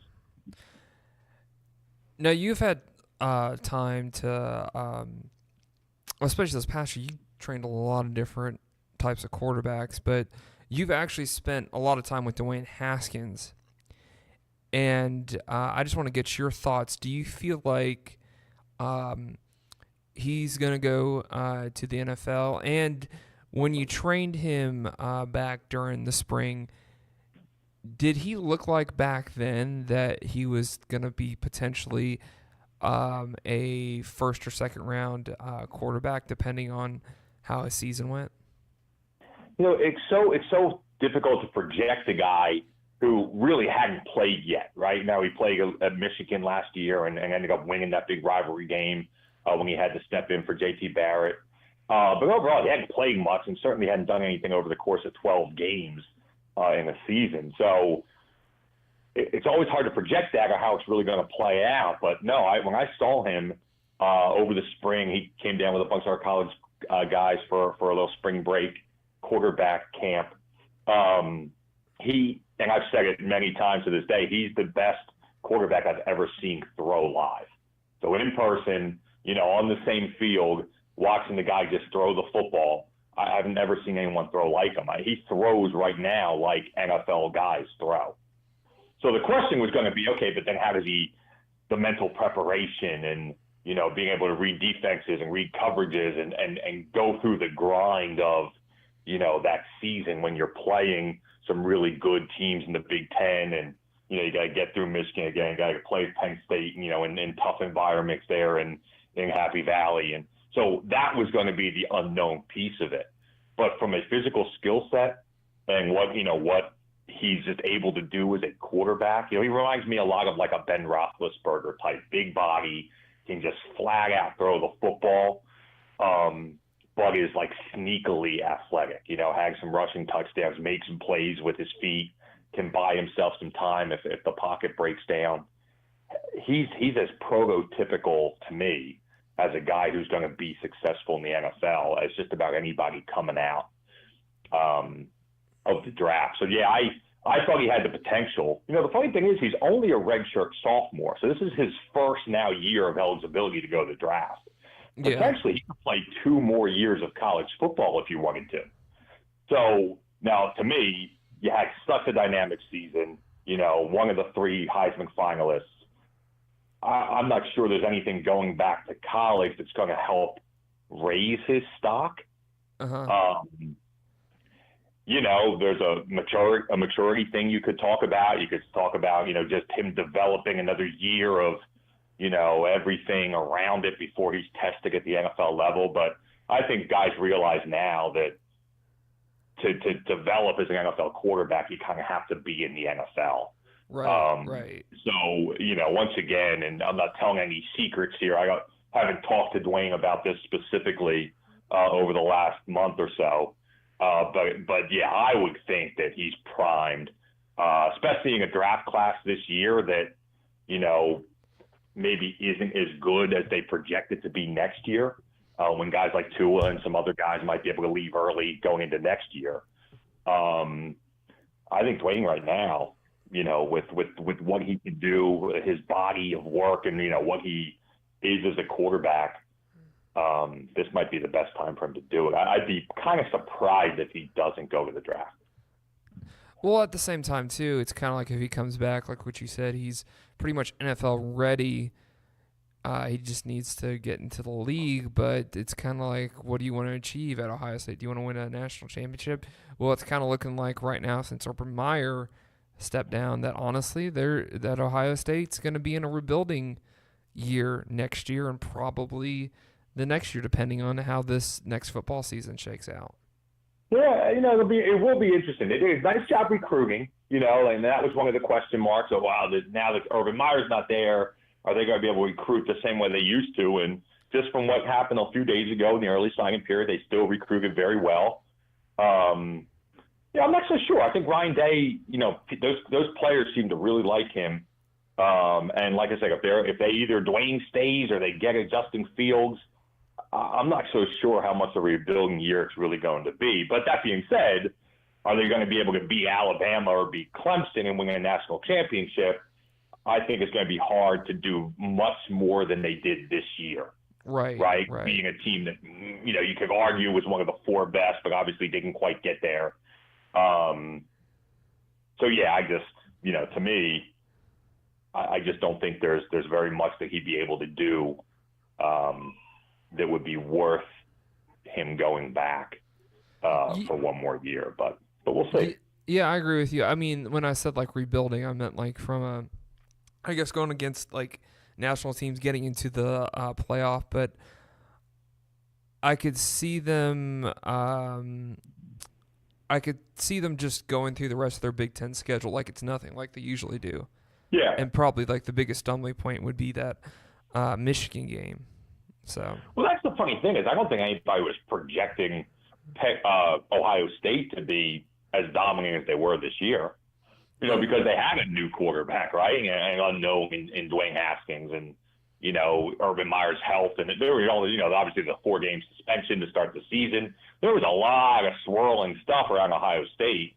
I don't think anyone projected them to go 12-1 and almost make the college football playoff. So you're right; they probably go into next year with a lot of the same unknown. But I certainly wouldn't count them out if they had a dynamic quarterback. So Right. Ohio State always seems to go into the unknown, but they always seem to come out fine. I don't know if it's the nature of the Big Ten or whatnot. But speaking of the Big Ten in that area, with the Justin Fields kind of limbo situation, Georgia pretty much got a steal at quarterback in this. I'm probably gonna say the first name wrong, but Nakeem Dent was pretty much a steal. And you don't, and speaking of Ohio State, you don't usually go into that, especially I want to say a school from the South. Like, you don't usually go into that area and flip Ohio State commits. I'd love to be a fly on the wall on those recruiting trips or in-home visits or whatever happened, right? Because you can imagine what happened. Right. You can imagine that this kid was committed to Ohio State. Hey, Dwayne Haskins probably going to go to the draft. I like my opportunity there. I'm going to get there. I'm going to compete with Tate Martell, compete with the other quarterbacks there in the program, and I like my opportunity as a highly rated high school player. I think that's a perfect fit for me. Then you can imagine that the Justin Fields rumor is starting, that he was going to leave Georgia. Wait a second. Now there's only going to be one scholarship quarterback at Georgia, and Jake Fromm. So you're potentially could be, if I could at least get the backup role, one play away. Right. Then I hear, and maybe it's the Georgia coaches that are recruiting me, feeding me this, hey, not only is Justin leaving, but he might go to Ohio State. So now where you thought you were set and you liked your opportunity now would change incredibly if you were now competing against five-star Justin Fields as opposed to, the other guys that were there. And it's interesting to see how much of this negative recruiting, how much is there somebody on Georgia's staff saying, Justin Fields is going there. Why would you want to go there? Come here. It's a better situation. Urban Meyer left anyway. All that stuff. Right. And just the way that it's all intertwined between Justin Fields and the Georgia and the Ohio State staff, I think is really interesting. But I think it's attractive too, just from a standpoint, you get some class separation, and hey, you get to be an understudy for a couple of years, and then it's your job. Well, that's it. Like I said, I still think there's a shot Fromm goes after 1 year. Honestly, that was my most surprising piece of the Justin Fields thing. So take away the appeal and maybe get into play next year. If you're just under the logic of hey, if you transfer out, you have to sit a year and you won't be able to play till 2020. So if that's the case, Justin Fields should just stay at Georgia, because if Fromm goes early, it'll be his job anyway. So why transfer to start in 2020? You might as well just stay here and start in 2020. That would have been my logic. So I still think Fromm has a shot to go after 3 years. I think he's talented enough. I think you're looking at a guy who was on the cusp, and I think they have another good shot next year. There's a guy that, was this close to getting his team to the college football playoff 3 years in a row. Just like Alabama and Clemson's been able to do. He basically almost, was able to will his team there. So I think Fromm's super talented. So, yeah, so I agree. It's not only is it separation, having a 2 year difference, but it's potentially I just learn for 1 year and, can take over. And, it's interesting. I think Georgia still needs to – Georgia's probably a team that has to get on the grad transfer market now. Right. Right. You just can't be sitting around with just Jake Fromm and Jake Fromm only as a guy that you can count on. And then, and I think they have really talented walk-on quarterbacks there, and they'll probably end up scholarshiping at least one of them and going forward. And they got Stetson Bennett back, who was there before and had transferred out to go play JUCO and now came back to Georgia now that the situation has changed. And so they're trying to load up with some quarterbacks who are familiar with the system and things of that nature. But I still think they would love to have maybe another mature guy there in a backup role behind Fromm, just in case an injury or something were to happen. So, it's well, really. Let me ask you this. Yeah. I know you go all around the country. Did you ever train Mr. Dent, or have you heard of him before National Signing Day? Almost nothing about him. Literally Really? Nothing about him at all. It's so funny. I do, most of my stuff down here in the Southeast, and then, do some things with the League 11. And so I'll be at the Atlanta camp and at the Charlotte camp and sometimes the Nashville camp and things of that for a League 11. So I usually know most of the guys because they come through those cities down in this area. Right. I'm not confident enough to say that he wasn't at any of those camps I was at, but if he was, he certainly didn't make an impact on me at that camp, right? So it's leading me to believe that he probably wasn't at them, if he's as highly rated as he's supposed to be. And then from there on a national level, outside of the, original 24 guys that make, the first cut of the Elite 11, those are guys that just get a ton of national attention. You see their stuff all over social media, and you can kind of watch some game film and follow along. I usually have a pretty good idea of who those guys are, and obviously like the final, a kid like Spencer Rattler, right, who I certainly have never seen live, but when you compete and you're one of the top guys at Elite 11, you know who that guy is. I don't have that same knowledge of Dank, so it'll be an unknown for me. And once he gets to Georgia and starts getting there in the spring, you start to understand more about what his potential is. Well, you're just like everyone else in the state of Georgia Yeah, on National Signing Day. Exactly right. That's like, we got who is a quarterback? Well, that's it, because he wasn't. It was a last minute thing, So think about Bo Nix going to Auburn, right? Like, if you're an Auburn fan, you watched Bo Nix for 3 years because you knew he was going to come eventually, and you've been watching his film and you've been following his, but Georgia, had no inkling that this guy was going to end up at their school. So as a Georgia fan, and it wasn't a guy that was on your radar. So now everybody's playing catch up, and myself included. Now, just to close this out, I'm just curious what your perspective is. Usually don't talk about like conference stuff. It's just mainly on player personnel. From what I've seen, especially with my team that I follow in the SEC, that they got a lot of guys from different parts of the country, and I know that Alabama has done the same thing. And you could put LSU in that category now too. Is the nationwide perspective for high school recruits outside of the Southeast, is the SEC a very attractive place to play if you're good enough to play in it? Yeah, I think no doubt. And it's because of just the sheer numbers of the way the SEC generates guys to the next level. You look at the number of SEC players that play in the NFL and succeed at the next level. You just want to be a part of that. That's the pipeline. It's like in high school. If more guys that play 7A football have an opportunity because they're playing better competition, they develop better. Those are the guys that are getting getting recruited higher than as a high school kid. You might want to play in that level, right? And it's not that they can't find you anywhere, because we all know that you can play in the MAC and still go to the NFL, or you can play FCS football and still go to the NFL.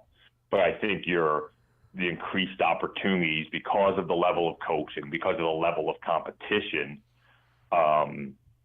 you get closer to the level of play that you're going to see in the NFL. But I think no doubt, I think SEC, and then you're talking about brands too. You're talking about Alabama, and not that Clemson isn't a brand, and not that Ohio State isn't a brand, but you look at what Georgia's done and what Alabama's done. Those are a couple programs that, man, not only will I get developed well, have a shot to go play at the next level, but I have a shot to win national championships as well. And in a league that's just super competitive, everything they're doing with ESPN and the SEC network, my games are going to be televised every single week. I don't care if I play at Kentucky, every single one of my games is nationally televised on one of the SEC network alternate channels and things of that nature, right? So there's just a lot of things the SEC has going for them. It's why they've developed such a, from a business standpoint, it's just a situation that definitely helps every member school bring in the best talent in the country. Even schools like Ohio State and Penn State, so much of their recruiting is regional. Like you said, they'll go down and pull a guy out of the South once in a while. But you look at those rosters, Penn State, you got probably 70% of their kids are from Pennsylvania, Ohio, whatever, New Jersey, that type of area. And it's not that it's different in the SEC, but the SEC's territory are the hotbed high school football. It's Georgia, it's Florida, it's Alabama, it's Texas. Those are the guys that, the SEC, especially with like a school like Texas A&M now being in the SEC and things of that nature, you're hitting the 4 biggest producers of top high school talent that turns into top college talent. And it's close to home for all those kids. So there's things that happen to work in that favor that make the SEC, a favorable place to go play. Just because it's like I looked at some of the players that Georgia signed, I look where they're from, and you got one guy from Michigan who we talked about. You got one guy from Massachusetts. So I'm kind of like, the guy from Massachusetts, he has to be the best player, one of the best players in the state, because usually no offense to Massachusetts, but they don't produce D1 talent there. Yeah. It's about what that school can, like, so, the guys that I know in this area, very few of them are interested in going to play at Michigan, right? They'll be recruited there. If they have an offer to, Georgia and an offer to Michigan, like, guys like to be, there's the nicer weather down south. You're closer to home, which means your grandmother can come see you play a lot more frequently than she can, right? All those dynamics of, things that are important to you, you get right here in the SEC if you live in this part of the country. So it's tougher draw to then get pulled away to those other schools.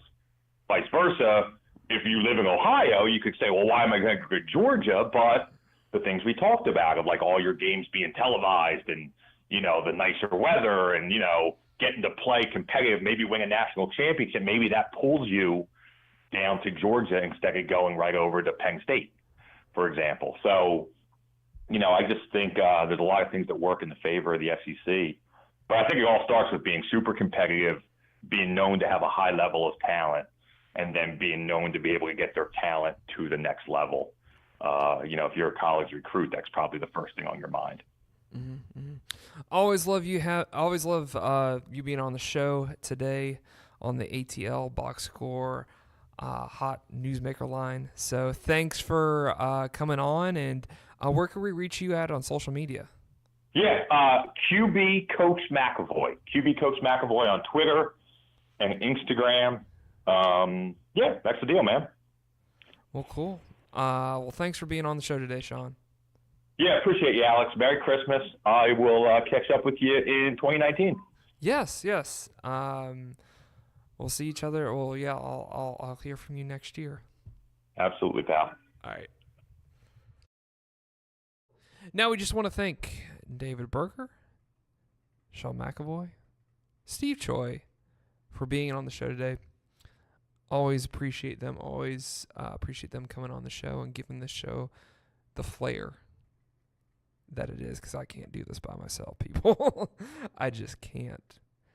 But speaking of doing this by myself, and I can't do this by myself, the thing that I need right now is I need help, and I know that you guys can help me out, the listeners who listen to this program. If you could, first of all, if you like what you're hearing, you want to hear more, you want to hear how this show evolves, which that's what it's going to do. It's going to evolve. Hit the subscribe button wherever you listen to this program, because right now we are on iTunes, we are on Google Play, we are on Spotify, we are on Stitcher. Only hardcore podcast people know what Stitcher are. But we're pretty much on the main platforms that you find podcasts. So wherever you listen to our podcast, we appreciate you hit the subscribe button if you want to hear more. If you want to hear other episodes that we've done, hit that button, because we are with this episode published, we're 12 deep now. And like I said before at in the intro, we are going on our holiday break. Unlike school, it's probably going to be 2 weeks, depending on Ish. Or I know that we're going to have a Sugar Bowl preview show for you dog fans out there. And by that time, I know Tech will be wrapping up their bowl, so we'll probably mention them in that Sugar Bowl preview show. Also, too, we'll talk about the CFB playoff in that show. And that show is going to be recorded on the 28th. So we're going to put a show out there on the 28th. And then sometime, I don't know exactly, but we'll put it on social media, sometime after the Sugar Bowl, because the Sugar Bowl's on the 1st. Between the 3rd and the 4th, we'll put a episode out there kind of recapping the bowl season, since the Falcons unfortunately aren't going to any preseason stuff. So that's going to be the schedule from here on out, is that we're going to have a Sugar Bowl preview show. Then we're going to recap the Sugar Bowl, CFB playoff, and Georgia Tech's bowl game in that span of time. And then by the 11th, we're going to figure out a consistent schedule that we're going to put out there, because we are a new podcast and we're still trying to figure out the logistics of scheduling, what that looks like. So just to put a little infomercial out there. Also, too, with subscribing wherever you see this podcast, because we have a lot of legs on social media. We have a pretty strong YouTube listening audience. Be sure to hit that like button, because definitely that like button goes a long way. Also, too, be sure to comment. Let you know what you thought about our holiday show. If you liked it, be sure to put that in the comment section, and we want to hear your opinions about what's going on with Justin Fields, and especially that Georgia got a new quarterback in this recruiting cycle. Definitely put that in the comment section. We want to hear from you. We want to hear from your opinions, and I'm being totally honest about that. We do want to hear from your opinions. So be sure to put that in the comment section. We definitely would appreciate that.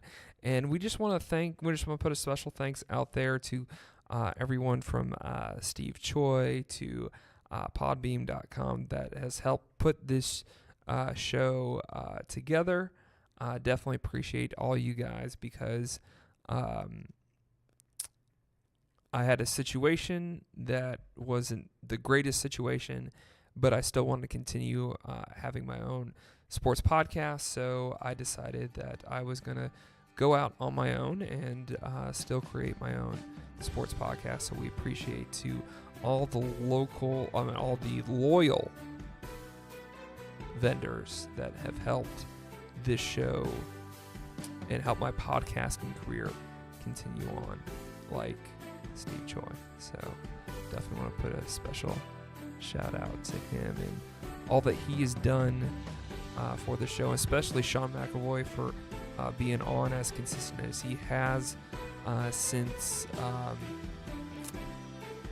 his high school team lost their playoff game. We definitely appreciate him being as involved as he has been involved. Has definitely helped the show again give more legs to the show. So definitely want to put a special shout out to him. So, well, and I guess this is it. I just want to wish you all a Merry Christmas, Happy Holidays, and you'll be hearing from us in the new year, hopefully with a Dogs and Jackets victory. And by the time we get back, hopefully the Hawks can get it together, and we'll definitely be in the full swing of things with college basketball. So we just want to wish you guys again Merry Christmas, Happy Holidays, and a Merry Christmas to